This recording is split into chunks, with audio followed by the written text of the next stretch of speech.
Just 2 months have passed of the new year, and what a spectacular year this is already. The BBC documentaries, followed by a 60-hour-long survey in its offices. The Hindenburg Report on Adani and its subsequent crash of shares. The call for a cow hug day on February 14th, and then its withdrawal. The boycott of Pathan movie, and then it becoming an all-time hit. How interesting it is so far.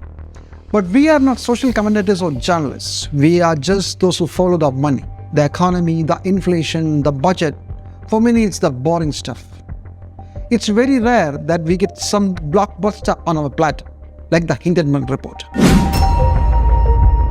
But a lot has been said about the Hindenburg, and still to date, the veracity of the report is not verified. What we are witnessing is the market reaction to the report, and the shares of Adani has been crashing like anything. It was an unbelievable rout, but for the last few years, those shares were climbing up and up, a gravity-defying climb. Such a hike is also unbelievable. To quote an example, Adani Enterprises, the main company of the Adani conglomerate, it was traded at 226 rupees per share on January 24th of 2020. And after 3 years, just after 3 years, on the day before the Hindenburg Report struck, it was traded at 3,500 rupees. An astonishing, how many percentage do you know? 1,459% growth. As you will know, value of a share goes up and down basically depending on the company's track record in earning profit and its possible growth in the future.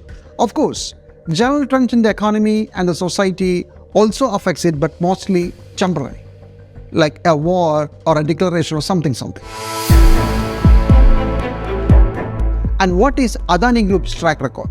In the 3 quarters of this year, which ended in December, its total declared profit after taxes is 3,616 crore.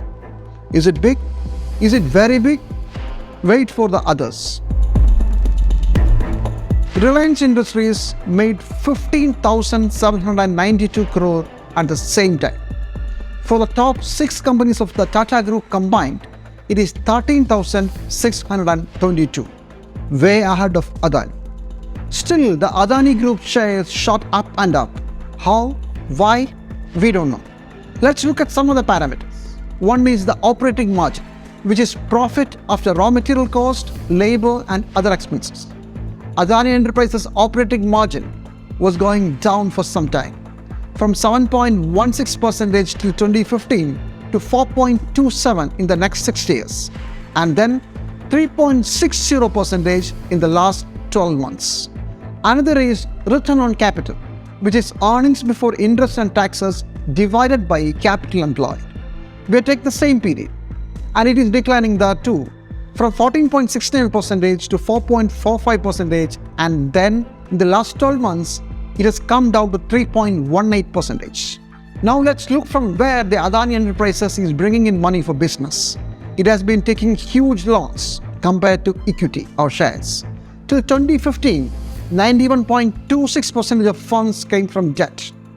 And the next 6 years, that is from 2016 to 2021, it's even worse, 106%, which means even to give dividends, some sort of loans were taken. And the last 12 months, 82% of the funds are from debt. So, a heavily leveraged company, not a huge profit-making company. But don't blame it on Adani yet. Any company that deals in infrastructure is like that. They can't have a huge profit margin as an IT company. But then why did the share prices go up and up till the Hindenburg Report? And have the prices climbed down to the normal scale ever since? Look at the latest price to earning ratio, which is a tool to understand how inflated a share is. It's derived by dividing current share price by earning per share. Dividing current share price by the earning per share. For Adani Total Gas, the company, it's 301.8, 237.5 for Adani Green, 198.6 for Adani Enterprises. Mind you, this is after the market crash of Adani stocks. Compare it with other global corporations, far more successful ones. It's not even 100. For Apple, it's 25.5. For Amazon, 98.6. And India's own Reliance, 24.1.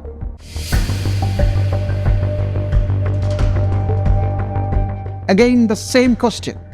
Why and how did Adani's shares reach unimaginable heights and still remain somewhere there after the so-called market crash? Honestly, we don't know.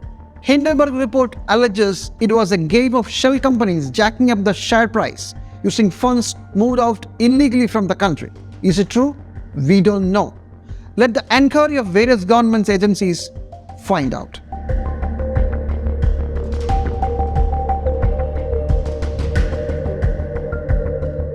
But let's ask another basic question of how big companies are created with so much cash and assets and market value. This story is also the story of our country of the last 30 years, the story of neoliberalism.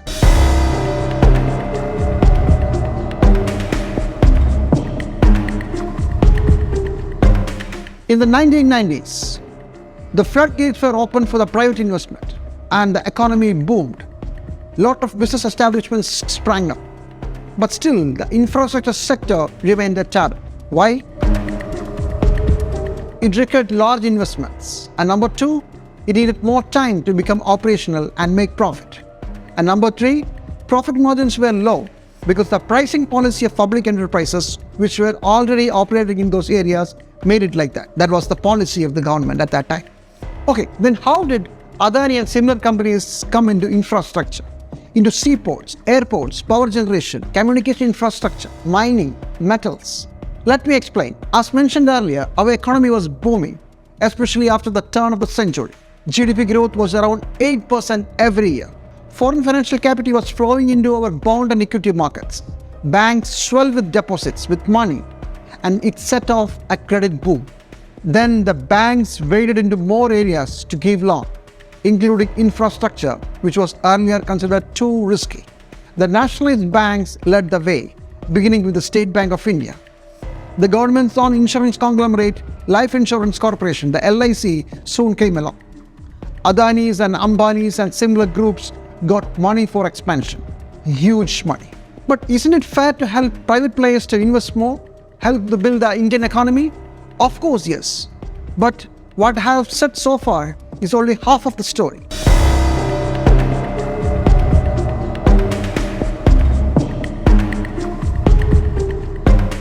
A lot of sops were also offered by the government because loans were not enough to induce, to attract the private players into infrastructure building. Subsidies and tax rebates were the most visible ones. Offering land at unbelievably cheap rates and easy environmental clearances overlooking blatant violations were the next lot. Doing away with lot of prerequisites was another. Remember, the airport auctions happened in the last decade, where experience in running an airport was made unnecessary. Moreover, the companies were offered money by the government to do infrastructure projects designed as a build, operate and transfer model. It's called viability gap funding. Take the Villingham Port project based in Kerala.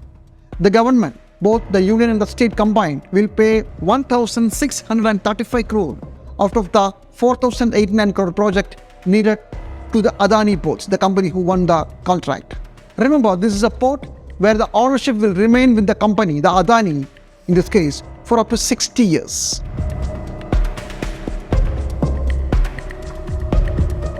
And what do we do with the public limited companies which are already in the business?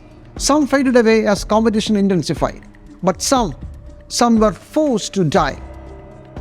India's mobile communication industry is an example. When you have to say. Remember, it was the government-owned BSNL that made our mobile incoming calls free for the first time in the country. But soon, it was trapped in some obscure government policy which denied BSNL alone, to go for global tender in purchasing equipment. It denied the company cheap and quality equipment which others easily procured. And from there started the downfall of the BSNL. And we all know now where it stands. And at the same time, the government opened up its coffers to build rails and roads and all other infrastructure needed to support these private ventures. The latest budget has earmarked 10 lakh crore for it. For an argument, let's concede that all this is done to boost the economy. But what about other sectors? This is where neoliberalism philosophy really steps in. The government believes in fiscal conservatism. While they will offer anything to the private players, it won't spend a rupee through debt. They cannot do it according to the philosophy. That means less spending in social welfare schemes, like what we saw in the rural employment scheme, the NAREGA, where the amount was slashed by 1/3. Then less spending in education and health, as we have seen in the recent budget. And of course, the subsidy for food grains is getting less and less. Why? Neoliberalism prevents such spending when you don't have money. But at the same time, the government can do whatever possible to help the private players. Now, why is all this happening? We need to understand that there's a twin strategy of the government of India. What is this twin strategy? I've been writing about it for some time. The twin strategy is to promote some big businessmen like the chai balls. And on the other hand, because when you do that, you give concessions. So like, for instance, the Atmanirbhar Bharat package that was there in May 2020 during the pandemic, that gave 22 lakh crores, but only 3 lakh crores went to the people who'd lost everything, who needed the funds, and the remaining 19 lakh crore was all credit to businesses, etc. So it's very clear that the government of India is promoting big business, okay? And as a result, the poor people are suffering. And that's the part of the political strategy, that if the poor people suffer, then we can keep giving them a little bit of sop, and therefore they'd be indebted. So permanently, you create a constituency for yourself politically by saying, we are giving you free grains, we are giving you free, gas and various other things. So you create a permanent political constituency by doing that. But on the other hand, you create the big, big businesses like the chai balls of South Korea. So that's how the Ambanis and Adanis were born. The promise was that the wealth they amass, these conglomerates, it will trickle down and everybody will get a share. It has become a cliche to quote from the reports of inequality brought out by various agencies. All of them are constantly showing that the top guns are amassing wealth, and whatever trickle-down effect was expected, it's not happening.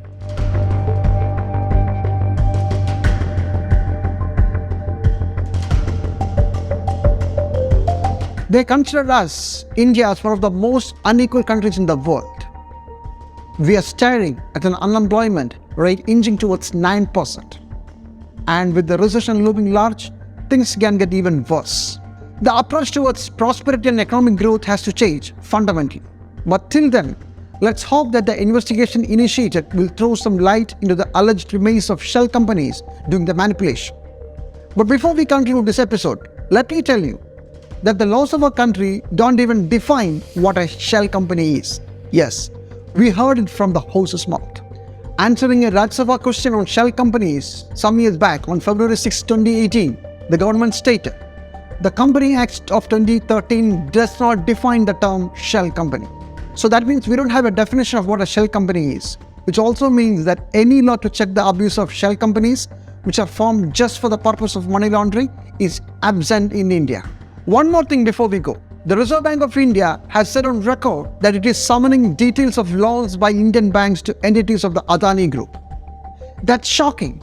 It's shocking to know that the apex bank of the country doesn't have this information already on a real-time basis. They should have it. And another thing, remember the report of credit sites? Some 5 months back, they cautioned Indian regulators about the over-leveraged operations of Adani company for the first time, 5 months before the Hindenburg Report. It also grabbed nation's attention and there were discussions. Now RBI is saying that they are calling the loan details now, means the Reserve Bank of India didn't do anything when the credit sites warning came. That's another shocker. Anyway, good luck with the investigation. Better late than never. What else can we say? Goodbye till we meet again.